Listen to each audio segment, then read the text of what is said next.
my company, Town Associates, we'd acquired the book Siege of Trenches Farm, and what I loved about it was the premise and the last sequence, the idea of people without martial arts skills defending their home and turf against the hooligans.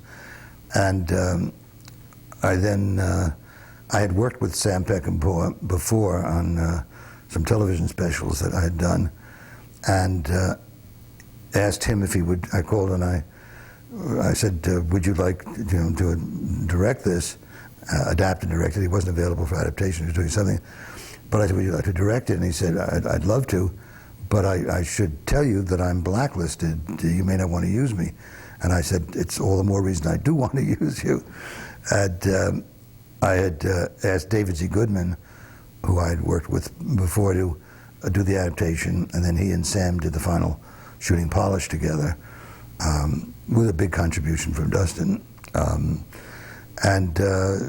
It kind of, I guess it took a while for me to get it set up, because the sine qua non was getting a known actor, and Dustin had only done 1 or 2 pictures before then. The first picture was The Graduate, which made him an overnight star, and it took me a long time. Sam and I met with him in New York, where I was living at the time. Then Sam had to go back to California, and I had countless meetings with Dustin, because he's very careful about what he does. And finally he was persuaded, and we just set off, did a long prep in England, during which time we went crazy finding the right locations. As a matter of fact, Sam and I divided the UK, and I went to one part of the country and he went to the other. Actually, he went as far as Scotland, and he found a location there that he loved, and I flew down to it, but it wasn't practical. And I, meanwhile, came across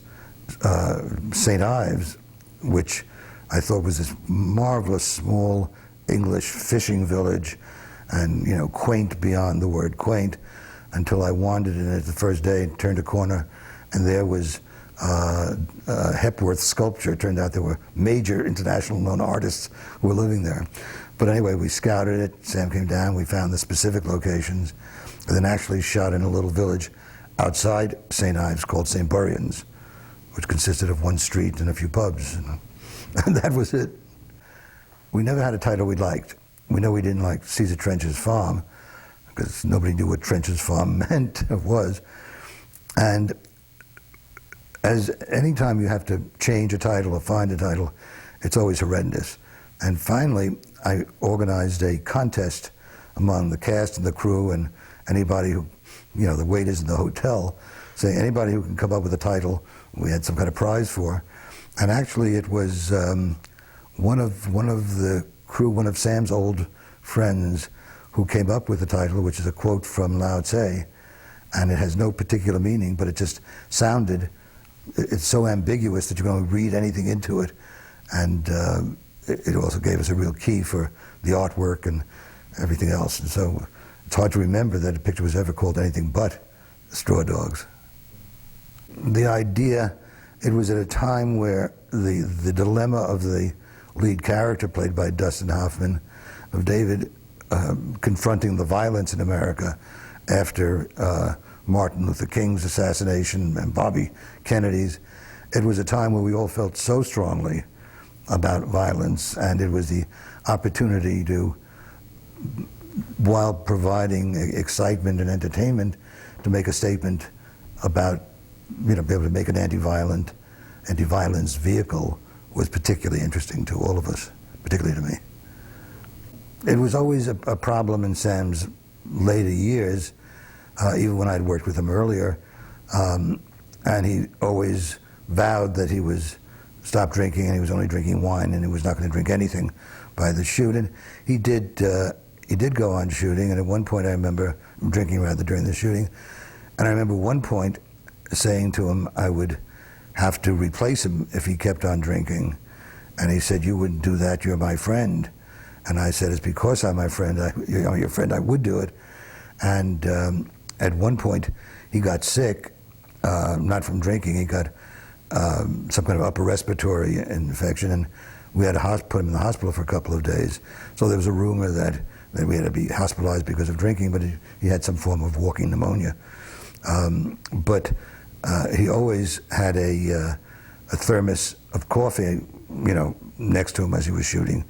And every time I walked by, he would offer me coffee and make me have a drink with him, because I knew that as soon as I walked away, there was a switched thermos, there was a little brandy probably in his coffee. But we didn't lose any time because of it.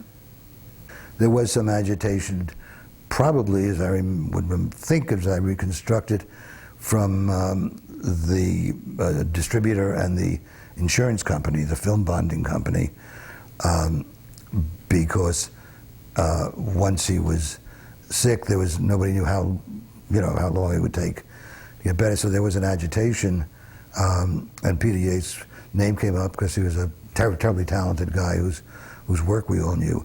Actually, there was one other thing that I did, which was I'm not proud of, was somewhat manipulative.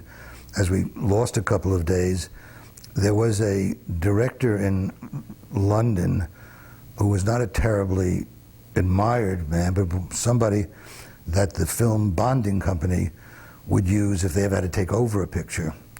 And at one point, as we lost a couple of days, and I knew I had to fend off the authorities, the people putting up the money, I hired an actor who's not recognizable to come down and stand on the set. And Sam a couple of times said, "Who's that fellow?" And don't worry about it.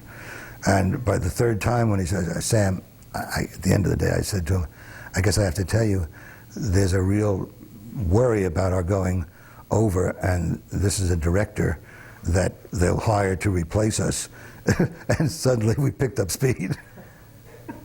He discussed things only generally, and then waited to see on film what he wanted.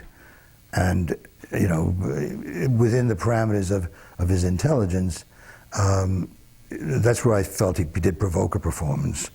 There was not a lot of intellectualization. That Sam didn't do that with actors, although we indulged ourselves more.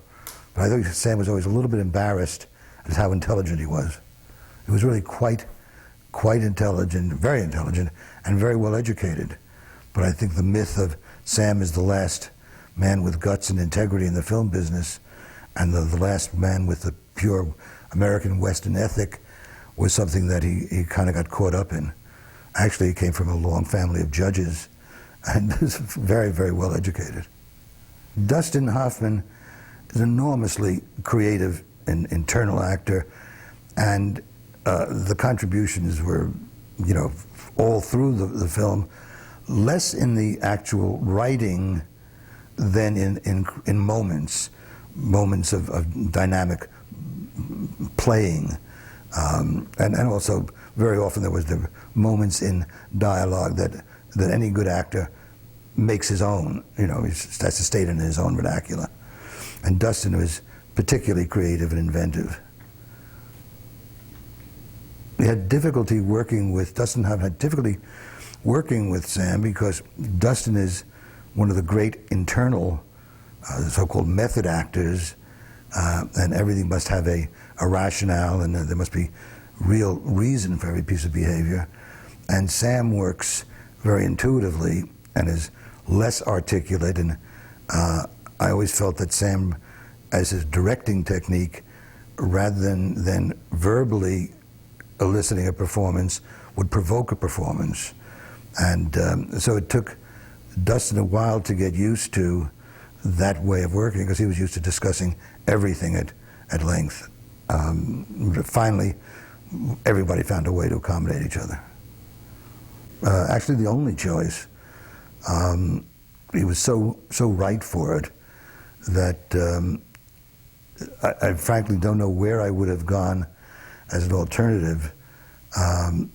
Perhaps Al Pacino, because of a quality of honesty and his size, frankly. But Dustin was somebody who I had admired so, and was so anxious to work with, that he was the only real choice. What had happened, and I don't know that it was ever planned, because we shot in continuity, the film was shot as the story unfolded, really, and that's not very usual. But in the very beginning, Dustin and Susan George bonded very, very well. They really liked each other very, very much. And as the film went on, and I don't know that it was conscious, I don't know that Sam provoked it, but I know that as their relationship as husband and wife deteriorated in the story, Dustin started relating to Susan George, and Sam started relating to her as the husband was relating to the wife. And at one point, I just thought it was so mean that I remember going and seeing Sam, taking him aside and saying, "You can't do this, this is inhuman." And I think in his most poetic sense, he told me to piss off. He's getting the performance he wants. But I felt very badly that Susan, I think, was victimized by it, although I think it probably contributed to a wonderful performance. The chief censor was a lovely gentleman named Sir John Trevelyan, I believe.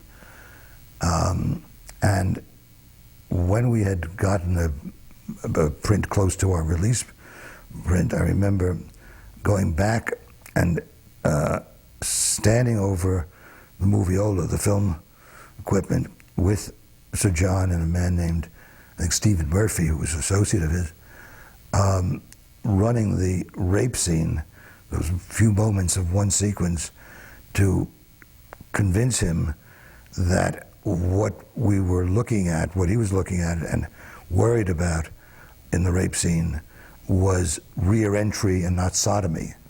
One is acceptable, sodomy is not.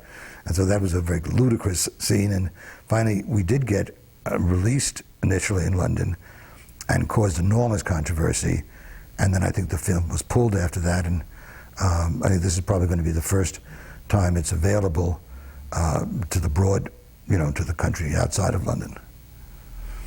I think anything of worth has to be constantly reevaluated. And the fact that this had been denied its audience for so long makes it even more timely. I'm very, very glad it's happening in the UK.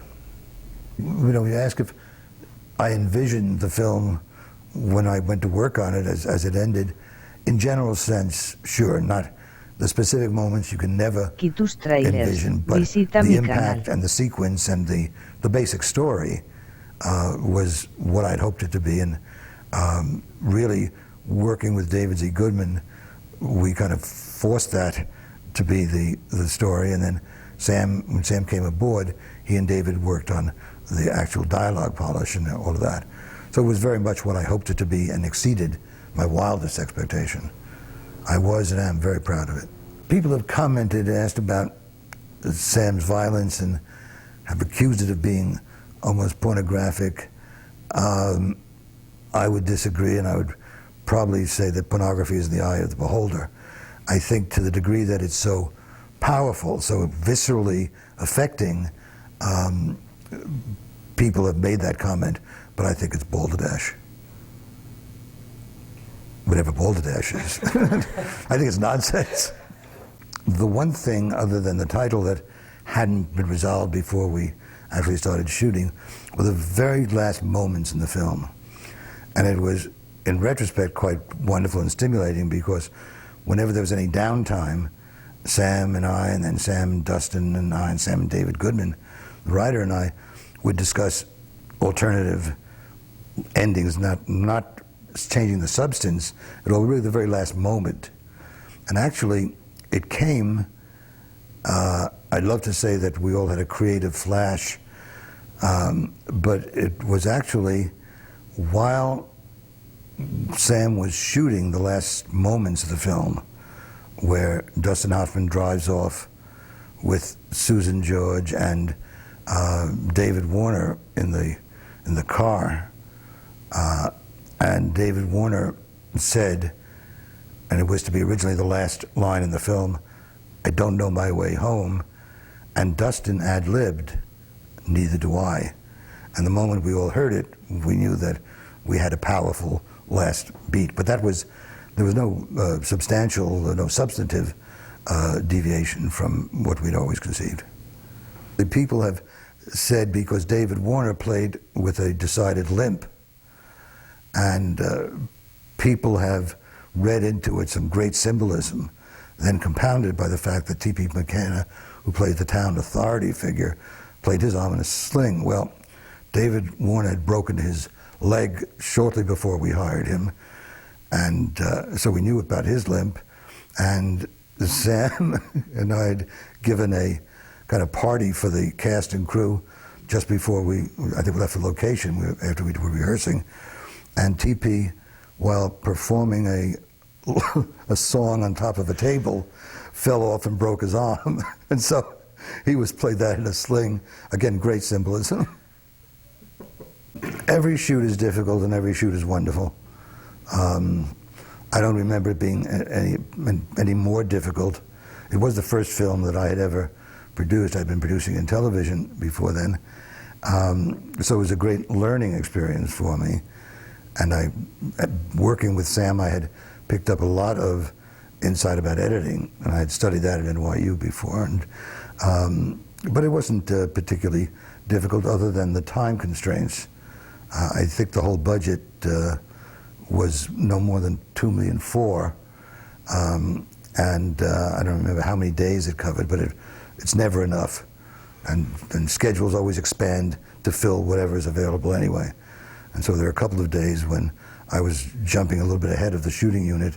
I remember once, in one location, working with a pitchfork to clear the manure out of our next pigsty location and cow pen location. But it wasn't particularly difficult, except we were all living in this railroad hotel, and it was very cold and dank. And I think there were about 3 electric fires in the hotel, which we all huddled around at night. But other than that, it was a very exciting shoot for me. The other thing which was strange to me is at the lunch break every day when we were on location in St. Burrians, to watch the crew go into one of the 3 pubs and stand and drink their lunch. I was always astonished because I couldn't figure out how they would ever work after lunch, but it seems to be an inverse ratio to what is consumed. Do they work effectively? And even the actors can, consume enormous quantities of beer and ale and not be affected. I think if Dustin or I or Sam drank that much, we would not be ambulatory. Well, I think the reason, people have asked why it is still so powerful, and I think it is because its intensity is so honest, and it's so easy to identify with the principal actor, with Dustin's character, because when you first see him, and you see him reacting, come to this little village because of the violence in America, the death of Martin King and the death of Robert Kennedy, you feel when you first see him interacting with the town locals, the bullies in the town, that he may be a coward. Or first you think really that he's a pacifist, and then as he continues to be provoked, you feel, well, maybe he's a coward, and then by the end of the picture you realize that what he fears the most is the violence within himself. And to the degree that all of us, when sufficiently provoked, or most of us have the ability to be violent, and the fear of doing real violence is part of why I think it is viscerally, emotionally so powerful. Plus the fact that Sam is so brilliant as a director, and as so many of the things that he invented in shooting violence have become cliches.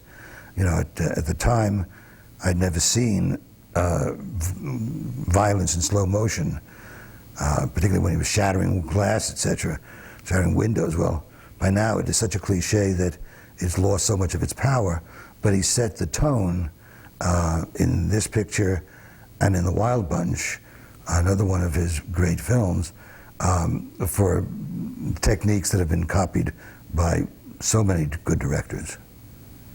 It's interesting and flattering when you ask how I would like people to react to it and leave the theater. It hasn't changed at all. I think violence has gotten to be even more of a problem in the world than it was when we made the picture, and it was horrendously a problem then. And so it's just I would just like people to have the same feelings as we all have had about it, that it's, you know, it's a condemnation of violence, an indication that it really doesn't resolve any conflict, it only causes more conflict. And I've always been opposed to rape. When I first met Sam Peckinpah, he asked me a question. The question was, why do you want to write this book on me?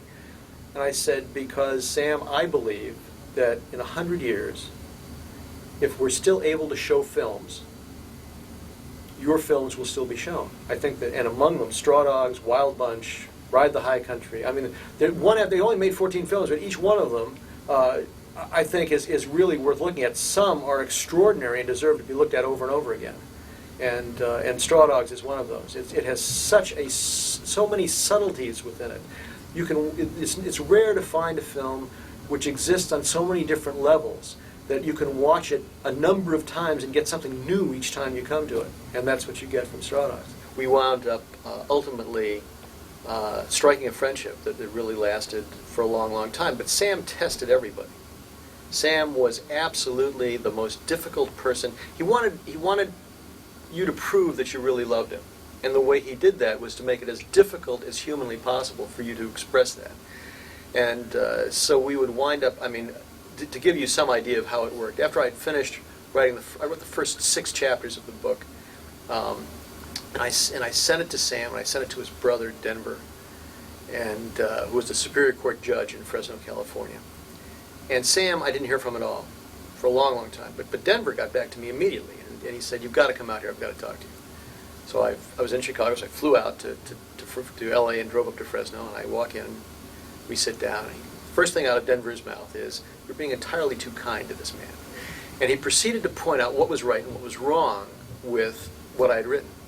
And from that, I just scrapped the first 6 chapters completely, threw them away, and started over, and completely reworked the manuscript from there. 18 months go by, and I finally get this letter from Sam. He's finally read it. And the letter begins something like, "I hate this book. Stop writing. Do not go further. If you need to write this," maybe you wanted somebody to collaborate with, and he gave me the name of a guy. Anyway, I was so angry with him over this that I sat down without really waiting 24 hours to let myself cool off, and I fired a letter right back to him. I said, "You know, thanks for your letter, but you're a little late. Your brother's already given me everything I need to know, and I'm in the process of tearing your life from tonsils to scrotum, and when it's over with, it's going to be my view on you, not your view on you, and good luck." And I sent it off, and 3 days later I got a telegram saying, "Love the letter, write the book that way, love Sam Peckinpah." Now, the purpose of what he did was, I've been always convinced, is that if I had fallen down, if I had been mortified or troubled by what he'd given me, if I hadn't really come back at him, he would have wound up just ignoring me completely. That would be the end of it. But because I fought him over it, and I fought him over it a lot. We had a lot of fights over what would be in the book and what wouldn't be in the book. But he was extremely supportive, and what was unique about Sam was that he wanted it really to be an unvarnished portrait. He didn't want this to be something that glossed over all of his problems. He was totally unafraid of the truth. If I learned nothing else from Sam, it was that you had to be honest. That honesty was the most important thing in filmmaking and in everything. That you can't allow yourself to create something that in fact is based on a lie. And he would strip away all these veneers that we have, and I think we have a lot of them in life, in which we try and tell ourselves half-truths or untruths to make it easier to deal with whatever it is. If you look at a film like Straw Dogs, one of the things which really strikes me immediately is that it's a film that will not let me off the hook. I may not like what I see, but it's part of the human condition. And ultimately is what really filmmaking, that's important filmmaking, is about. Can we explore ourselves and our emotions on screen in a way that is as naked and honest as we can be? And that's what Sam was. And Sam was, in fact, an extremely difficult human being. I used to say that literally he's like someone who had to find out how close to the edge he could walk. And the only way you can do that is you have to fall over the edge. Well, he would fall regularly. I mean, he would go so far that he would be absolutely in fear of his own life, I think. I mean, if you look at the fact that, I mean, he died at 59. He looked 80. And that was because he poured 80 years in 59, through 59, and his body just couldn't take it. Ultimately, he wound up being somebody who was really, it was self-destructive in many ways, because the demons inside him kept forcing him to be honest with whatever it was he was doing. He was a filmmaker who was an artist, and he used film as a way of exploring the human condition. And because of what he did, he wound up putting himself at risk. He would fight his way through his films. Conflict was really part of the creative process, and unless you fought with him, you really couldn't get to know him. And he didn't want you. I mean, he would create hostilities between himself and the producers he worked with. And it took a very strong producer to get a film from him, because he wasn't going to let you go easy. And so he was a heavy drinker. The thing that destroyed him ultimately was drugs more than alcohol. He didn't come to drugs until very late. In terms of drugs that are really devastating, like cocaine. It was a time in the 70s, in the middle of the 70s, when cocaine became the sort of social drug of choice. There was this myth that began that somehow it really wasn't devastating to your body, that it was done in good company, and it was like, I mean, I can remember people saying to me, well, it's just like having a glass of fine champagne. Wrong. I mean, go to any hospital and take a look at a vial of cocaine, and it has a skull and crossbones on it. It's going to kill you. Ultimately, you will do yourself in, and it did, Sam. I mean, it was the saddest part of what I saw. I mean, if I have anything I really wish hadn't happened, I wish he had never ever gotten involved with that part of. But Sam, I think the way to look at Sam is that Sam lived himself to death. There's nothing he was afraid to try. When Caravaggio died in a shipwreck off the coast of Spain, his paintings washed ashore. And it was said at the time that the best of Caravaggio had survived. I feel the same way about Sam's films. I mean, the best of Sam still survives. He lived through his films. He put on film what he passionately cared about, and those films are what we have today. And they tell us things about not only him, but about ourselves. I think he's unfortunately misunderstood. I think that you have to look at his whole body of work, and that includes films like Junior Bonner and Cable Hogue, films that really, I mean, he was trying to explore the entire breadth of human condition. And the things which sold the best, and this is unfortunately, and they say it's show business, and so it's half show, half business, the things that sold best were the most violent. It's an extraordinary piece of work, because in Straw Dogs what you get is these incredible conflict of emotions. But it isn't just violence. There's an awful lot of other things. He's really interested less in violence than in the ironies of the human condition. It's a very ironic film, and the things that happen within it, I think, are really extraordinary. If you look at, I mean, he renames the character. The book was called The Siege at Trencher's Farm. The character there is George Magruder. In the film, his name is David Sumner. David is Sam's first name. It was David Samuel Peckinpah. He went by his middle name. Sumner is really where the first shots in the Civil War were fired. Sumner, and I think he's digging for things that are inside the emotional makeup of these characters. If you look at the performance that Dustin Hoffman gives, it's a brilliant performance, because it's a man who's trying to run away from himself, and he can't get there. If you look 400 years ago, from England, ships sailed to the New World in search of something new. Here is a man who comes from the New World, sailing east, and discovers things about himself he really is afraid of. It's uncharted waters for him, the same way it was uncharted waters for them. He's turned the whole scheme of things upside down. And if you look at what happens in the film, and one of the striking images is his eyeglasses, and they're shattered. If you look at that and think about what he's really saying, that's the way Sam saw the world. The world isn't clear and clean, and you don't notice the glass. It's this fractured image in which everything is distorted, because, not distorted, but actually made more complicated, because it's a messy world. World doesn't have black and white and nothing in between. It's this incredible gradations of gray that out of all of this mix of anger and I mean, a man trying to find love. I mean, his relationship with this woman is one that is a trial. She is younger than he is. He has got certain demons inside him that he's trying to work his way through, and Sam was trying to work his way through. I think that if Dustin Hoffman had made the film without Sam, he would have made a different film, a much different film. He would have preferred the film to have an older woman, a woman who would have been like maybe 28, 29 years old, as opposed to a woman, Susan George at the time was about 20 or 21. I mean, very much a kind of Lolita-ish sort of girl.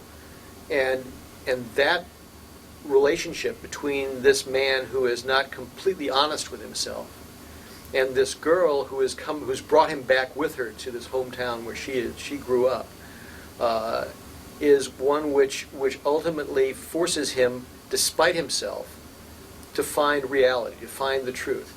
He's a man who is a mathematician, who thinks that he can turn humanity into an equation. You balance equations. She walks in and she erases a plus sign and turns it into a minus. She turns the world upside down. And he, unfortunately, or fortunately, has to fight his way through that. He has to find out what the world is about and who he is and how he fits within that world. So, you know, Sam is really exploring all of these things simultaneously.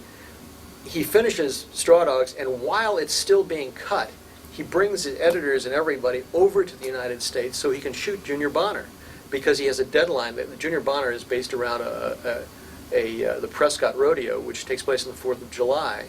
And it only happens once a year. And so he knows if he doesn't get there to shoot the parade and all the rest of the things around it he needs for background, he won't be able to get it on film. He won't be able to shoot that film.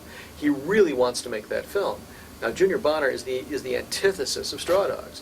So here's a man who's going from one extreme to another and back again, totally unafraid to explore all the facets of himself. Unfortunately, we keep focusing on, oh, he's the most violent filmmaker that's ever lived. I don't think that's true. I think that he's possibly the most misunderstood filmmaker, or one of the most misunderstood filmmakers that we've ever had.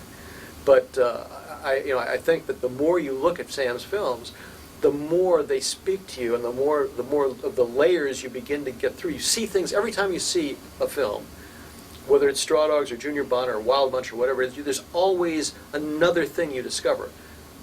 That's what really great filmmaking is about.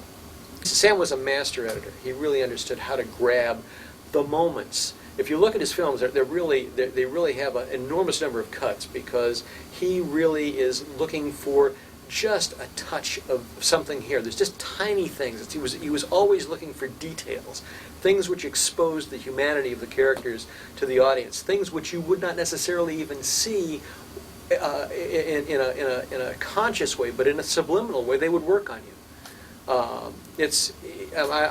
I'm forever looking at his films and saying, why are you doing it this way? And you learn all sorts of things about yourself. He loved people to be upset with what he did, because it meant that he was reaching them. He was getting to them in a way which it was vital. The worst thing you'd say to Sam was that really I didn't feel anything. It would drive him nuts. I mean, what he really wanted is he wanted you to squirm in your seat. And and his films, I think, achieve a certain incredibly visceral level, because it really is something that comes out of his heart, and he wants it to come out of your heart. The rape scene is an extraordinary scene. It's like no other rape scene I've ever seen on film. And the reason is it's the complexity of the relationships between the characters and the way in which two rapes take place. The first is done intentionally as a rape which gives way into a love scene. The second is the complete perversion of that, in which it is a violent horrifying rape in which you are in stark contrast to what you've just seen. That was the point of it. The point was that what is rape? He's really trying to examine what kinds of emotions we feel. Sex and violence are linked together in some mystical way that it's hard to describe. So if you can find a scene which allows you to explore what is sex, I mean sex between two people. If you look at the character of Charlie and Amy, these two characters were at one point in love. They'd never made love, however, and that's, I think, a crucial point in this. That this was, she left before she went off to college in the States, and he was her boyfriend back then, and he always has felt cheated by that. And she now is in a marriage that's in crisis, and she chooses to involve herself with him, thinking she can control the situation. She believes she's in control until he hits her, and suddenly she realizes he's much stronger physically than she ever anticipated. And she can't stop what he's going to do. And the significant details that Sam puts on film. I mean, he takes her underwear and he snaps it. I mean, there's a sense of force in what he is about to do, and it slowly becomes the love scene they had never consummated 5 or 6 or 8 years before, whenever that would have been, before she ever left for the States. So by the end of it, what starts as rape winds up as a tender moment. She actually wants him to hold her at the end of the lovemaking. Tus tráilers. Visita mi canal. And for a moment, you're fooled, but you, the audience, are fooled into believing, well, maybe there is some positive part of this. Maybe this really is who she is. And then, of course, Norman shows up. And Charlie betrays her by literally holding her down so that Norman truly can rape her. And I mean, even the positioning of it. I mean, one is face to face. The first one is face to face, and the second one is obviously she's mounted from the rear. That's a much more animal-like approach. I mean, that's, if you look at the anthropology of the situation, we as human beings come to we're one of the few animals who actually mate face to face. And one of the reasons we do that is that it is our humanity. It's the need to see each other, to communicate. It's more than just the sexual act. There's something else going on between us. When you turn it into an animal coupling, it is a totally different experience. It has nothing to do with love. It has everything to do with procreation or satisfaction in this case. Of the man over the woman. So so when you talk about violence and rape, that's what rape is. Rape is an act of violence. As a consequence, it's very hard to watch, and it should be. What I find amazing is that the notion that you would want to trim these scenes, you'd want to cut away part of it to make it more watchable. Wait a second, what are we talking about? Why are you making this film? Why are you doing this scene? You're doing this scene to cause people to feel uncomfortable, especially the second one, which is truly the rape. Do you want them to simply watch it and enjoy it? No, I don't. I want you to be upset, and I want you to basically resent and be angry about what's happening here. When she says in the end, they also serve who sit at home and wait. I mean, the truth is she has or is going through her own private war at the same time he is going through his. And the cross-cutting that's going on in the film while the rape is taking place, and he's out on the moors waiting with a sack for an animal that doesn't exist. I mean, he's being duped, and he winds up finally shooting a bird, and the first time he's ever killed anything, and he picks this thing up and he's disgusted by what he's done. There are really very emotional and visceral connections between that and what's happened to her. I mean, so Sam's imagery is extraordinary. He's forever challenging you to make connections. I mean, he had a great sense of how to cross-cut film. I mean, you make images work.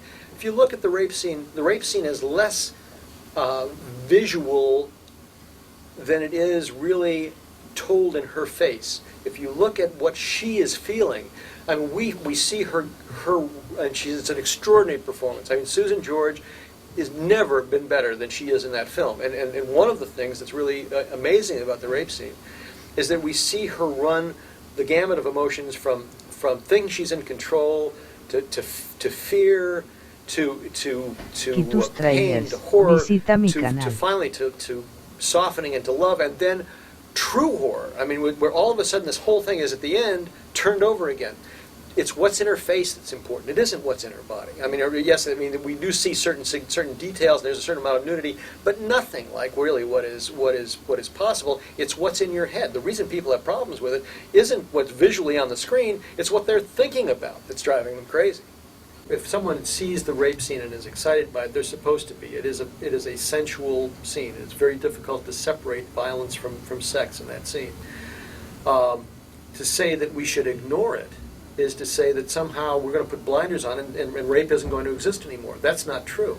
I think that as an examination of the complexities of human sexual relations, it is an extraordinarily insightful piece of work. And as such, it needs to be seen exactly the way he shot it. And the danger is that instead of doing that, we truncate it, we turn it into something which is much more palatable. And I don't think there's if we're talking about rapists, I don't think there's a rapist out there that would deter from going out and doing whatever he's going to do. I think that what happens in sex more often than not is what's going on in your mind. And what you see on the screen basically is augmented by what you're thinking as you're watching what's going on. The rape is much more difficult and terrifying and hard to watch because of our own complex feelings. We don't want to feel that way. I mean, part of civilization is that you really, things like rape are a terrible, terrible blight on society.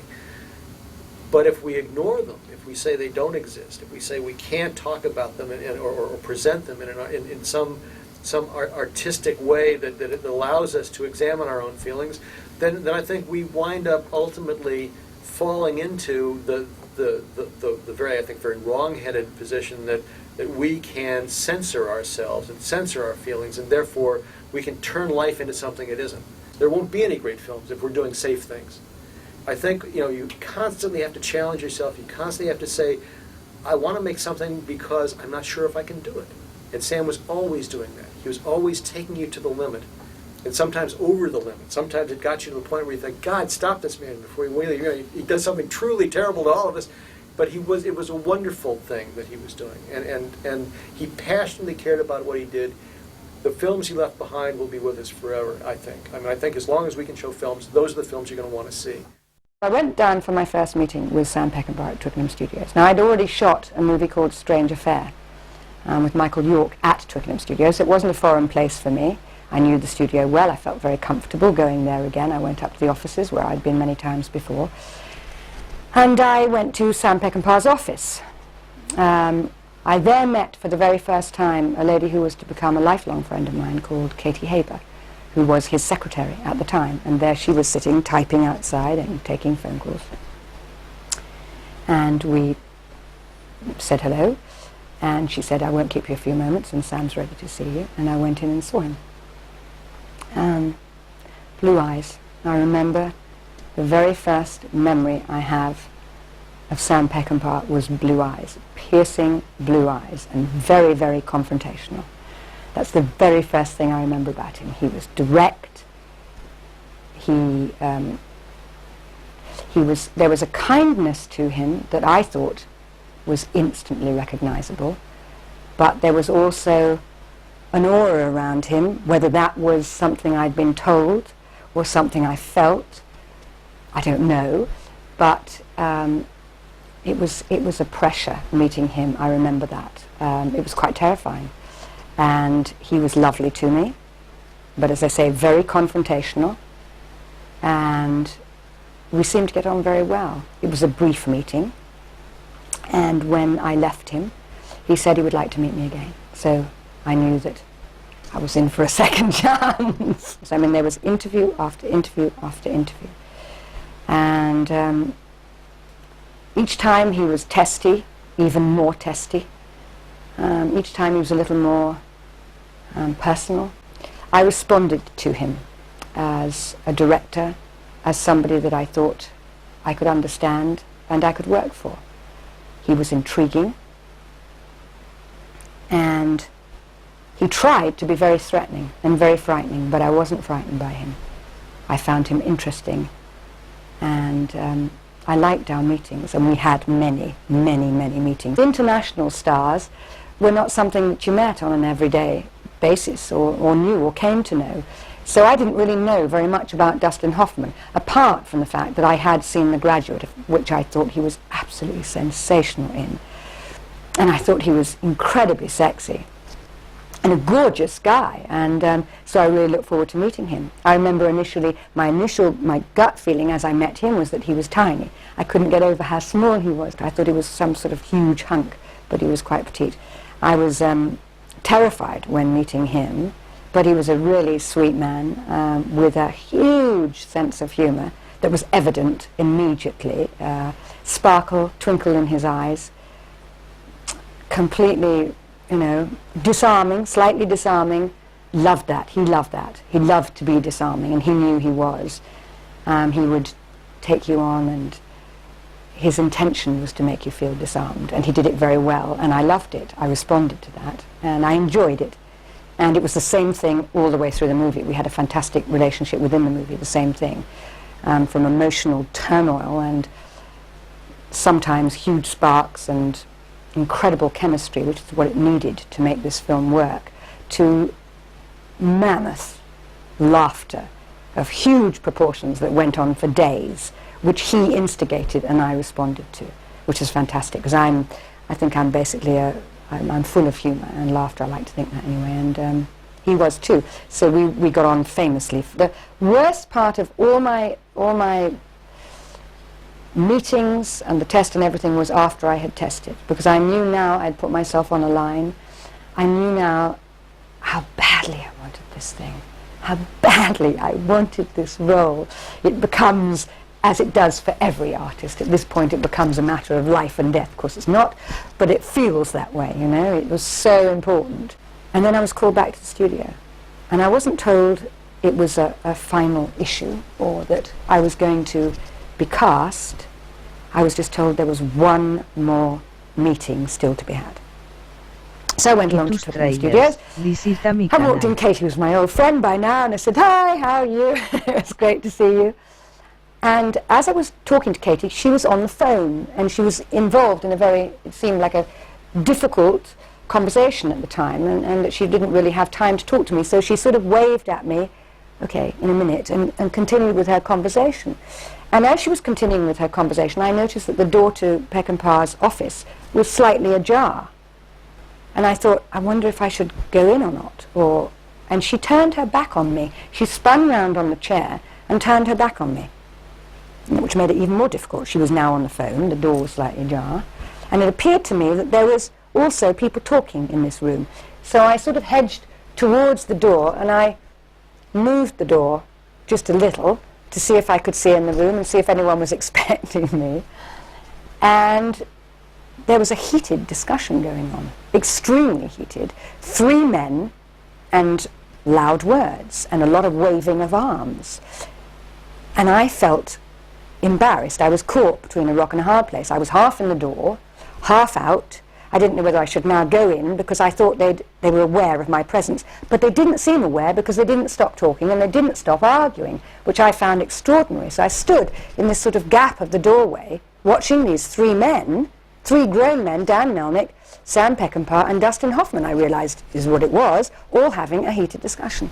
So I hovered in the doorway. They paid no attention to me whatsoever, and they continued with this bout. I stood there for a few seconds, and I thought, they don't know I'm here. I mean, in my head, I went, they don't know I'm here. So I went back out the door, and as I did, I dropped my eyeline. And as I dropped my eyeline, I realised that these 3 men were standing with their trousers around their ankles. Absolutely naked, trousers round their ankles. And I looked down and I thought, oh God. And I looked up again, and these 3 men burst into extraordinary laughter and looked at me and said, "Welcome, Amy." And that was their way of telling me. I mean, obviously they wouldn't have performed such a rigorous joke and you know, had me arrive in this room if they weren't to give me this fantastic news and it was actually Sam who said it. It wasn't Dan, it wasn't Dustin. They all stopped, and Peckinpah just looked at me and he said, "Welcome aboard, Amy." And that's how they told me, which was, I'll remember till my dying day. Dustin and I had a very different work ethic. That was painfully obvious from the moment that we started working together. But it was fantastic, and that was part of the extreme different way that we worked, was part of the magical chemistry, I think, that came together and ignited and made this fantastic energy between these two individuals. Because he was most certainly a method actor, he always had been, he told everyone, he still is, you know, that's the way he works. He's a method actor. I respect that 1,000%. It's wonderful. But I am not. I'm instinctive. Everything I do is natural, is the first thing I think of. It just is, I'm instinctive, he's method. Two totally extreme different ways of working. And that was a major confrontation to begin with he and I, but a wonderful one, as I say, that worked in the chemistry of the film and made, I think, such an energy between the two of us, and made the sparks fly, and made from hilarity to tears to emotion, you know, the extremeness of the way we worked came out in our almost realistic lifestyles with each other on camera, which was great for the film. And I think Peckinpah knew that. He was so smart. He was a genius in his own time. And I think he was so smart that he absolutely would have known that these two different human beings would have been such an interesting mesh, and it would have been alive on screen. We got to know how our differences, how special they were, how inventive, how important they were, and how we could trigger each and other off to be our best. And Peckinpah then, after the weeks of rehearsal, when we were really working well together, he then made another major decision, which at the time, at 20 years of age, I found a little personal, a little encroaching into my personal space, because I had a boyfriend who loved me very dearly, and I did him too, and we were about to get engaged. And suddenly Peckinpah announced that he wanted me to leave by train for Cornwall with Dustin and the writer, David Z. Goodman, and he wanted me to spend the first 2 weeks in Cornwall, apart from my boyfriend, and to live with Dustin, not in the same bed or the same bedroom, but to live in the same hotel, to spend every hour with him that I had. And it was so clever, because it was this relationship in Straw Dogs at the beginning of the movie starts with a marriage that's on the rocks, about to disintegrate. And without the pre-knowledge of how these people had got on in their existing lives together, if we didn't know how they came to, how this fallout became, and how uncomfortable they had become with one another, if we never knew how comfortable they once were, if that makes sense, there was nothing to build on this relationship. So we had to form a really fantastic relationship, Dustin and I, and then we had to break it down before the film started, which Dustin believed in wholeheartedly, because of course he was method, so this for him was great. For me, I thought, I don't understand why we can't just arrive on the first day of set, and I can't say, well, we've had a great relationship, but now it's on the rocks. That, for me, was how it was going to work. But for him and for Peckinpah, no. We had to live through this, and we had to get there. We had to arrive at this place. And it was a fantastic test of time and patience. I didn't want to do it because I loved my boyfriend, and I thought, why do I have to live apart from my boyfriend for 2 weeks? Why do I have to live in this man's space and with this man and be put so close together instantly when it's a film? And we're really going to be like that on camera. Why do we have to be like this personally? But I was 100% wrong. They were 100% right in that issue. The being together every day, David Z. Goodman following us around everywhere with his little notebook, writing down all our great times, all our humorous times, all our crises, all the things that we pushed buttons in each other to trigger off emotions and to make things happen. You know, when she's taking him on and she's testing him and she's chewing gum and paying no attention to him and she's and doing this. This came out of a really true, playful moment. That was all ad-libbed, and it was all written down by David Z. Goodman. All our dialogue, the way we behaved with one another, everything we did, that script and his and I relationship as David and Amy Sumner was based on Susan George and Dustin Hoffman, the real people. So that was how it all came about, and it was a really, really clever notion. Peckinpah created drama all the time. He created it off-set as much as he created it on-set. And that was really, I know, it was ultimately to get the best out of people, but he was so talented, as I said, that I think he second-guessed people all the time, and he wondered if they were so intelligent as he. And in case they weren't, he worked some of his actors into a frenzy, because I think he felt insecure about their capabilities. And so, because he was insecure about their capabilities, he pushed them to the limit to make them react and make them spontaneously crazy, because he wanted these crazy people. With me, it didn't work. These are the times, very testy times that we had together, and God knows we had many. And I would just shut down and say, don't push me. You know, I have what you want. I have these emotions inside me. I can deliver everything you want me to deliver. But you don't need to squeeze it out of me, and you certainly don't need to come and put a knife in my stomach to make me bleed. I loved working for him, with him. I felt with him more than for him. I respected him enormously. I have to say that above average, the way he played me nearly all the time was from a very, very quiet point of view. He was very quiet with me. He rarely got in the way with words or demands. When I was on set, he was very, very quiet with me. It was the unspoken word. He understood me, and I understood what he wanted. And that was incredibly important. That's the way we worked. With other actors, he was much more outgoing and much more demonstrative, and he screamed and shouted and said what he wanted. With me, he was very quiet. I think he was resolute in the idea that what I had said earlier, that I will do what I will do, because I hope I'm good enough. A good actress reacts. We react anyway. We react to something. But we react to the emotion of the moment that's in the script. I don't need to react to the director behaving like a loony behind the camera.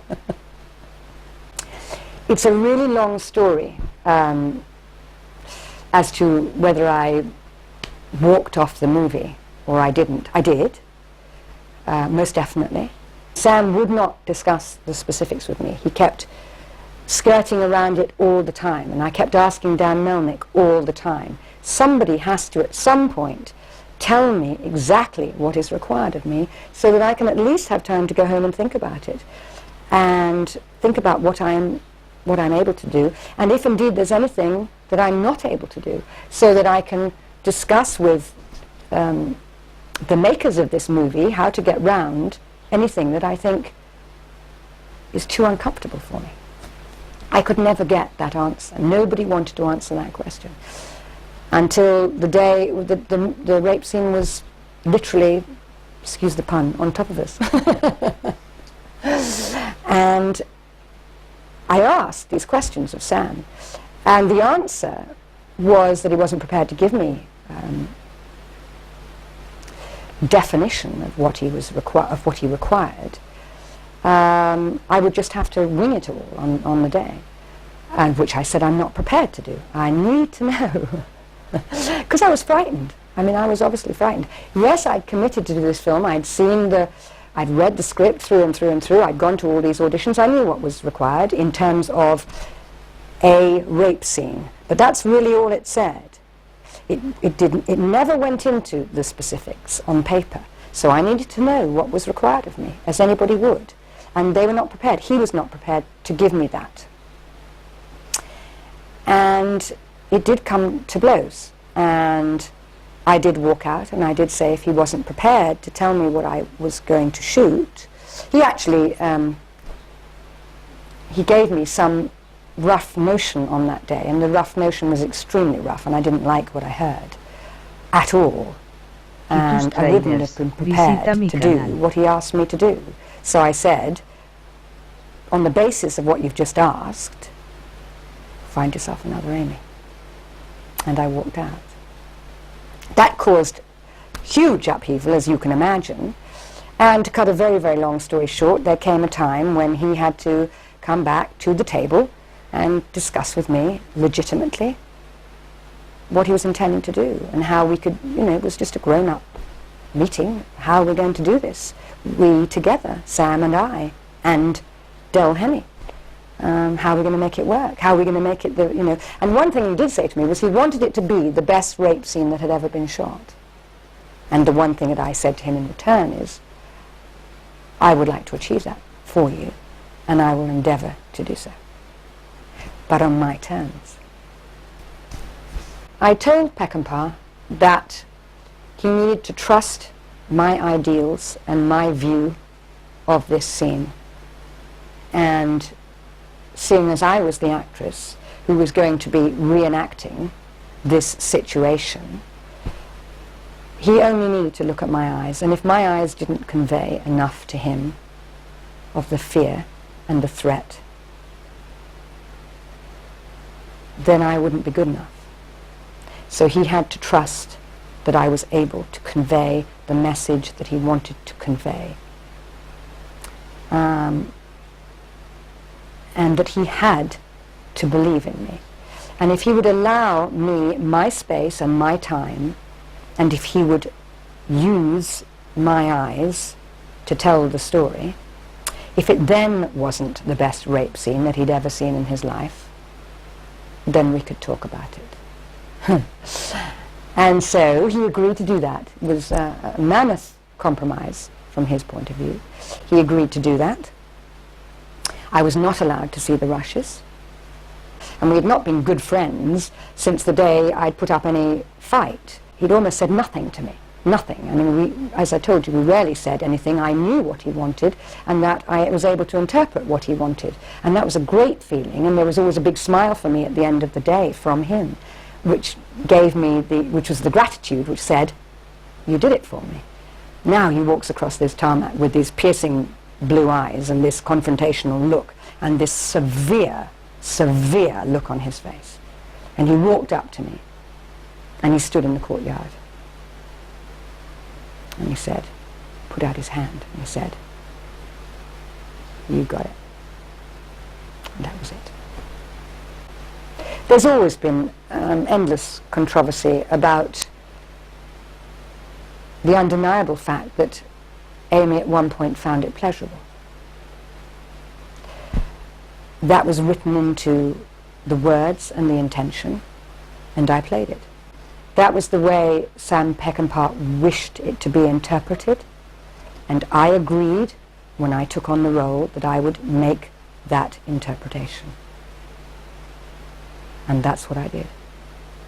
Producers did take a gamble, but within the story, this man, this boy, this had been a young love in her life, and there still was a huge conflict within her mind.